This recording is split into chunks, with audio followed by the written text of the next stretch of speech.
జ్ఞానమిచ్చే దేవుడవో ప్రభువా నీకు స్తోత్రములు. సమస్తము ఎరిగిన దేవుడవయ్యా యేసయ్యా నీకు స్తోత్రములు.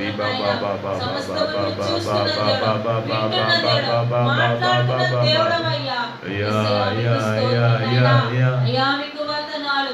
పరిశుద్ధుడా మీకు వందనాలు తండ్రి. ఓ దేవా నీకు స్తోత్రం. ఆకాశ మహాకాశాలు పట్టచాలనంత దేవుడవయ్యా. ఆకాశం నా సింహాసనం, భూమి నా పాదపీఠం అంటున్నావు ప్రభువా.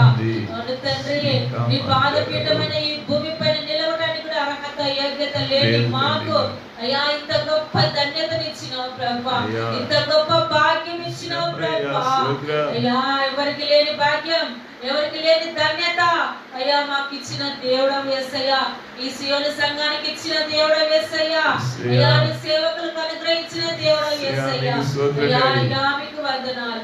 అయ్యా మీరే సింహాసనం కూర్చొని సేవ పరిచయం జరిగిస్తున్నారు. అయ్యా అయ్యా మీకు స్తోత్రం నాయనా. మీరు దిగి వచ్చి నాయనా అయ్యా మీరు కూర్చున్న దేవుడు. అయ్యా మీకు వందనాలు. మీ సింహాసనంలో మీరు కూర్చున్న దేవుడు అయ్యా. అయ్యా అయ్యా నీకు స్తోత్రం ప్రభువా.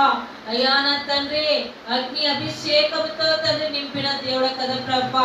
అయ్యా నా తండ్రి నీ అగ్ని జ్వాల నిలబెట్టిన దేవుడు అయ్యా. యేసయ్యా నీకు వందనాలు అభిషేకం పదాధ్యాయంలో ఉన్నటువంటి వాగ్దానాన్ని నెరవేర్చు నాయనా నీకు స్తోత్రం నాయనా. అయ్యా పరిశుద్ధ పుస్తకం మర్మం విడుదల కావాలి ప్రభువా. అలాగ తండ్రి మీరే ఈ పరిచయను అధికంగా ఆశీర్వదించబోతున్నారు. అధికంగా మీరు చేయబోతున్నారు కార్యాలనైనా. ప్రతి ఒక్క కార్యాన్ని బట్టి, ప్రతి ఒక్క తండ్రి అద్భుతాన్ని బట్టి, స్వస్థతలను బట్టి అయ్యా మీకు వందనాలు స్తుతులు స్తోత్రములు యేసయ్యా. అయ్యా అయ్యా స్వస్థత వరాలను ఇచ్చే దేవుడవు అయ్యా నీకు స్తోత్రం ప్రభువా. అయ్యా బలమైన కార్యాలు జరిగించే దేవుడు, గొప్ప గొప్ప కార్యాలు సంఘంలో మీరు జరిగిస్తున్నారు ప్రభువా. అవును తండ్రి, అలనాడు ఇశ్రాయేలు ప్రజలను ఏ విధంగా నడిపించినావో ప్రభువా. అయ్యా ఈనాడు ఈ సంఘాన్ని కూడా మీరు నడిపించండి ప్రభువా. నా తండ్రి నీకు స్తోత్రములు యేసయ్యా మీకు స్తోత్రములు నాయనా నీకు తండ్రి.